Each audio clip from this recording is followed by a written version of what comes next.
Llegó el momento de abrir una ventana al pasado y escuchar esos pasajes de la historia que marcaron el rumbo de nuestra sociedad. Deje que su imaginación vuele y que las ondas sonoras lo lleven de paseo por un inolvidable viaje por la historia.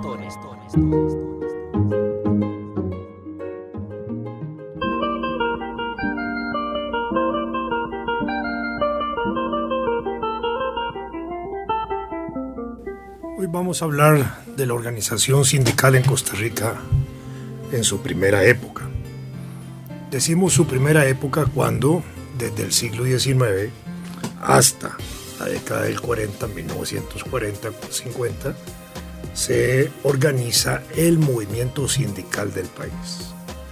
Los sindicatos como organizaciones no son recientes, son organizaciones viejas. Incluso en Europa son del siglo XIX, igual que en Costa Rica, solo que en Costa Rica no aparecen los sindicatos en el siglo XIX, sino hasta principios del siglo XX. En Europa, el movimiento obrero, los trabajadores, se habían empezado a movilizar y a organizar alrededor de problemas relacionados con condiciones de trabajo, con condiciones de salario, con respecto a las condiciones laborales de la jornada del trabajo. Desde principios del siglo XIX, algunas organizaciones de trabajadores emergieron desde la propia Revolución Francesa. Así surgieron sociedades mutualistas, sociedades de socorros mutuos, sociedades de mutuo auxilio. Deben su nombre justamente a esa filosofía de darse ayuda mutua, auxiliarse mutuamente y colaborarse entre los trabajadores que se asociaban en ese tipo de sociedades mutualistas. De ahí viene su nombre. Esas organizaciones eran abiertas en el sentido de que ahí podía entrar cualquier persona, trabajadores, artesanos, obreros. También podían participar de ellas patronos. En el caso costarricense se conoce a finales del siglo XIX que también se incorporaron estudiantes. Y por ello, por ese carácter amplio de organización de sectores, podríamos decir que eran policlasistas, es decir, ahí podían entrar personas de diferentes clases sociales o estamentos sociales o grupos sociales, como lo queramos ver. Ese tipo de organizaciones que tienen origen en la Revolución Francesa, en las llamadas fraternelles o fraternidades, en el siglo XIX van a tener un papel importante de organización de trabajadores. Todavía no se habían desarrollado los sindicatos. Estas organizaciones eran voluntarias, igual que como son hoy también los sindicatos. Es voluntariamente que una persona se afilia o no a una organización mutualista en el siglo XIX o a un sindicato en el siglo XX o actualmente en el siglo XXI. Esa voluntariedad conducía a aceptar ciertas cuestiones mínimas de pertenencia. Una de ellas en las sociedades mutualistas era dar una cuota semanal, quincenal o mensual de recurso económico. Era como un canon, como una cuota que se pagaba, alrededor de la cual se iba haciendo un fondo común. Ese fondo común se ahorraba, se metía en cajas de ahorro, y de ese fondo que se iba constituyendo, de ahí sacaban plata las sociedades mutualistas, las sociedades de mutuo auxilio o de socorros mutuos, para darle a algún trabajador afiliado que necesitaba parte de esa ayuda. Entonces, si había un accidente de trabajo, supongamos, que incapacitaba al trabajador, entonces de ahí sacaban un poquito de plata para darle, para que se mantuviera mientras estaba incapacitado. Lo mismo si estaba enfermo, y eventualmente en casos de muerte también. ¿Por qué así? Bueno, porque no había seguridad social, no habían leyes de seguridad social, no había un desarrollo como el que tenemos con la Caja Costarricense del Seguro Social, ni seguros sociales de esa naturaleza que podrían cubrir o que pueden cubrir a los trabajadores en determinado tipo de eventualidades. Entonces, de ese fondo común se sacaba una platita para darle al trabajador por una sola vez. No era un mantenimiento permanente mientras duraba la enfermedad o la incapacidad, sino que era una ayuda inmediata para resolver la situación que estuviera planteada. Así se desarrollaron estas sociedades mutualistas. Fueron típicas para el caso costarricense de todo el siglo XIX, pero especialmente de la segunda mitad del siglo XIX, porque empezamos a conocerlas después de 1852, 54, empiezan a aparecer las primeras asociaciones de este tipo en Costa Rica.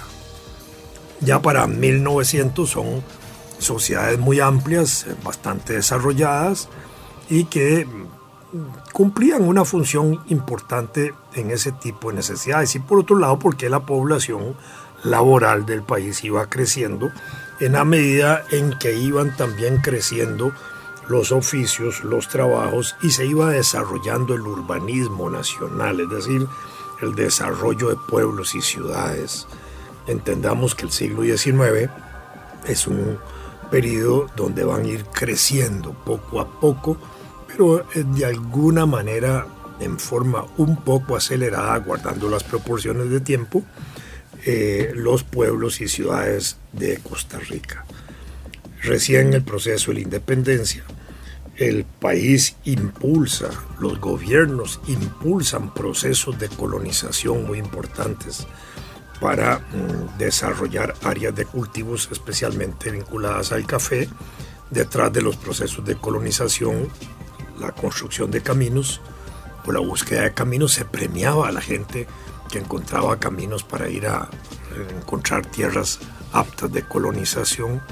Esas tierras de colonización resultaron de las tierras que fueron recuperadas con el proceso de la independencia, que pertenecían al rey. Hay que entender también que antes de 1821 todas las tierras de Costa Rica le pertenecían al rey de España.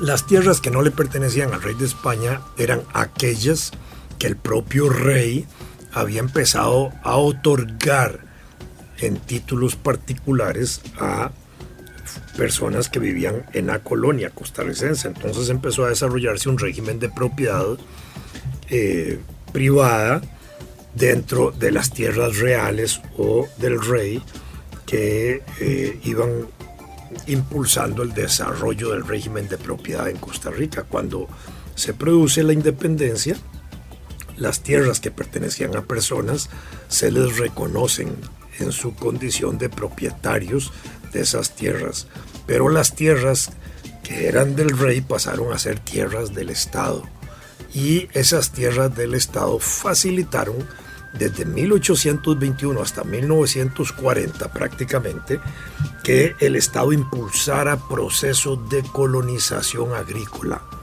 Agrícola porque era la actividad fundamental del país, la agricultura, especialmente vinculada después de 1821 al desarrollo de las haciendas cafetaleras. Entonces el estímulo importante era para eso. Y alrededor de eso pues iban surgiendo pequeños pueblos, comunidades y las ciudades que ya existían desde finales de la colonia, Alajuela, Heredia, Cartago y San José, que se iban interconectando entre ellas por caminos.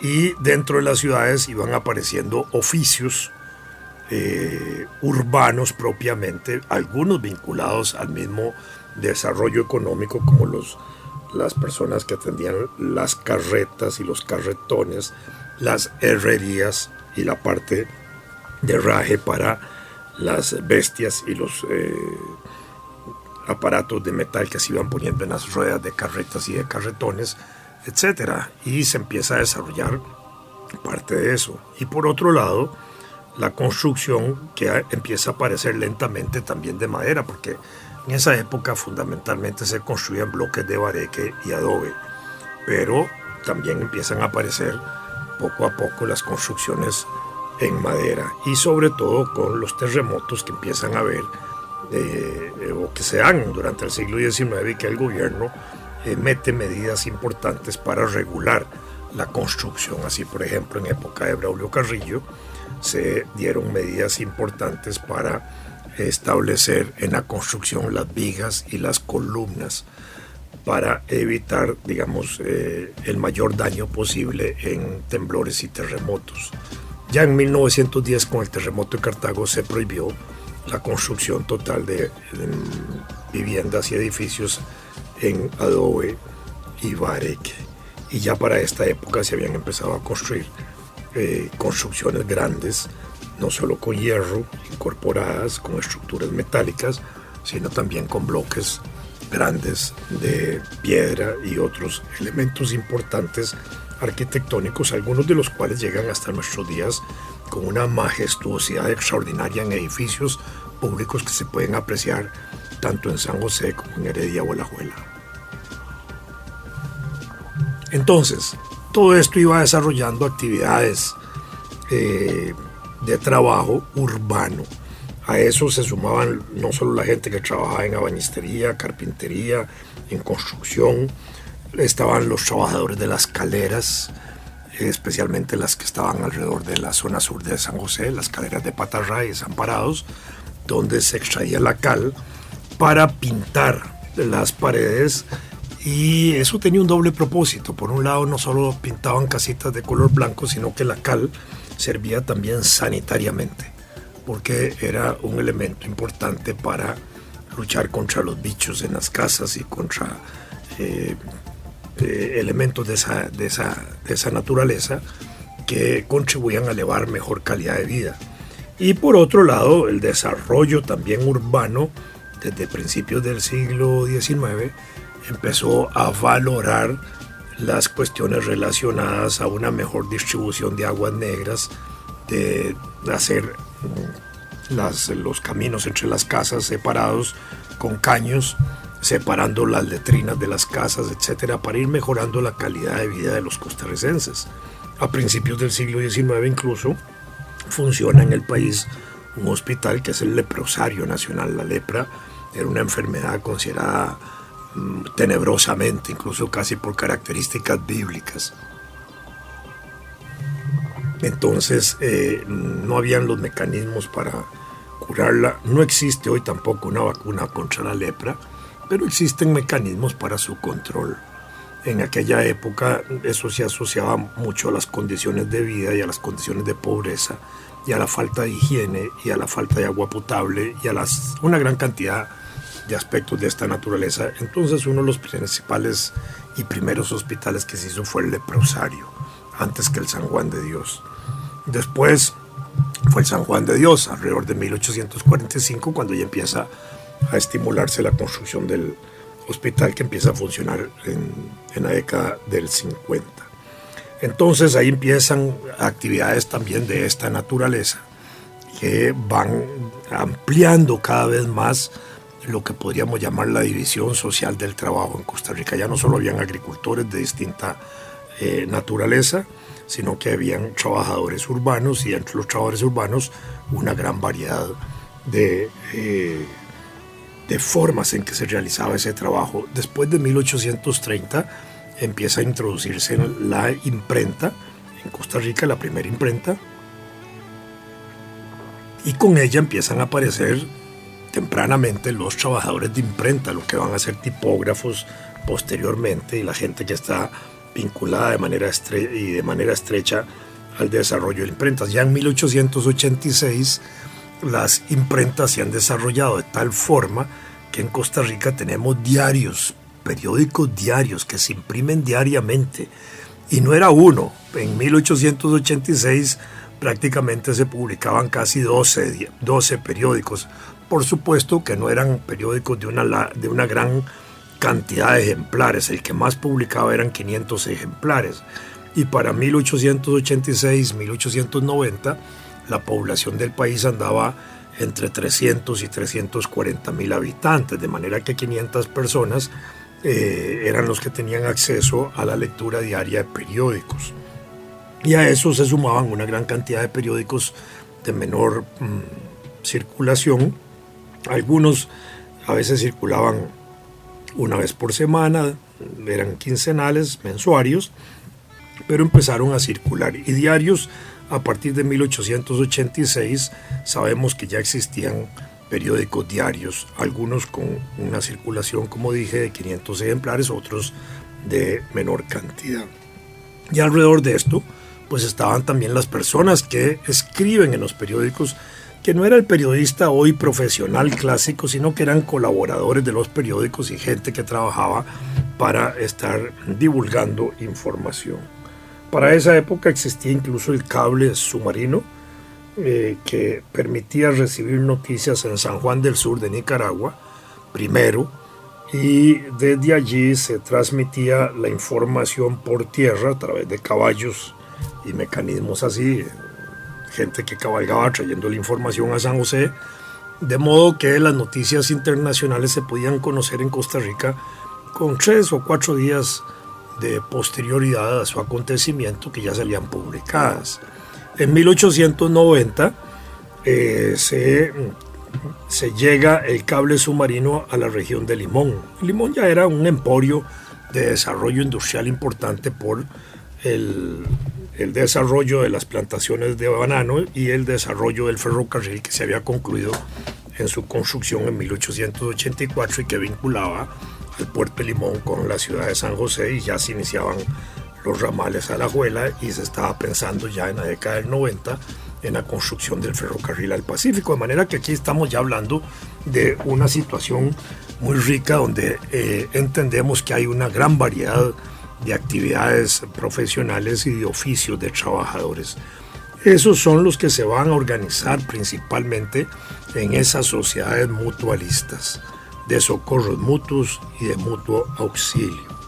Pero hay algo interesante, y es que alrededor de 1874, un sacerdote que juega un papel muy importante en la vida clerical del país y en la vida político-institucional también, que fue el padre Francisco Calvo, organiza sociedades de trabajadores, sociedades de artesanos y sociedades de obreros, que son diferentes a las sociedades mutualistas, porque en las sociedades mutualistas ahí entraban en paquete todos los trabajadores mezclados, pero en la sociedad de trabajadores solo trabajadores, en la sociedad de obreros solo aquellos que se consideraban obreros, y en la sociedad de artesanos aquellos que se consideraban artesanos. Es decir, en ese sentido son organizaciones que podríamos llamar clasistas, que solo pertenecen a un grupo social, obreros, artesanos o trabajadores. Y con esto también empieza a relucir o a destacarse una sociedad poco a poco que empezaba a reconocerse de manera diferenciada en clases sociales. Ya empiezan a aparecer sectores obreros, artesanos y trabajadores de una manera independiente, con fisonomía propia, con autonomía, con organización propia. Esas sociedades de artesanos, de trabajadores y de obreros eran en sus objetivos iguales a las sociedades mutualistas o de socorros mutuos o de mutuo auxilio. Cumplían la misma función, solo que ahí no se permitía ni el ingreso de patronos ni el ingreso de estudiantes. En ese sentido, la sociedad costarricense, después de 1870, en su desarrollo económico e institucional, ya empezaba a perfilarse con clases sociales cada vez más diferenciadas entre sí y cada vez más identificadas también entre sí.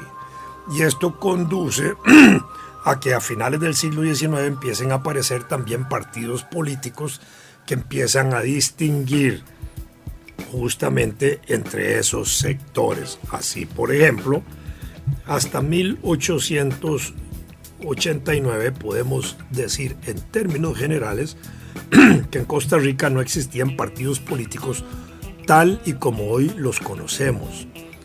¿Existía política? Sí existía política. ¿Existían políticos? También existían políticos. Si habían elecciones, también habían elecciones, pero no se hacían a través de la participación de los ciudadanos por medio de partidos políticos, sino que eran elecciones de participación directa.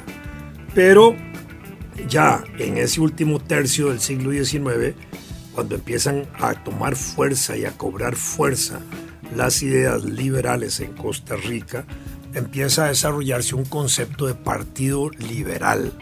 Y ese concepto de partido liberal correspondía a la identificación que tenían las personas que comulgaban con las ideas liberales y se sentían miembros del Partido Liberal.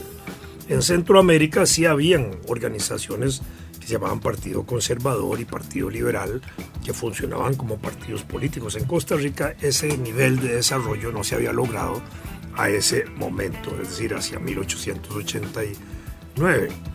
Pero cuando empiezan a desarrollarse los conceptos de Partido Liberal, como pertenencia o como identificación a las ideas liberales, en 1886, impulsado por el último rector o presidente de la Universidad de Santo Tomás, el licenciado Félix Arcadio Montero, empiezan a surgir también la idea de un partido de obreros y artesanos, de trabajadores, obreros y artesanos, que es también una separación importante a ese nivel, ahora sí político, de la sociedad costarricense, de los grupos trabajadores respecto a quienes se acusaba de oligarcas, a quienes también se les llamaba el Olimpo porque estaban arriba como en el cielo, o a quienes también se les identificaba por su vestimenta, los del frac, un vestido que se usaba para cierta gala y para cierto tipo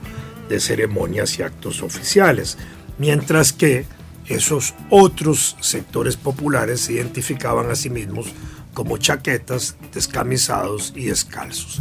Y ahí tenemos también una distinción social de la sociedad costarricense muy fuerte en esos niveles. Es decir, entramos prácticamente al inicio, a finales del siglo XIX y principios del siglo XX, con una sociedad ya reconocida en sí misma en diferenciación de clases y en una diferenciación de clases que condujo inevitablemente a la organización de partidos políticos donde también habían sectores populares frente a los sectores oligárquicos o de los sectores ricos y pudientes del país.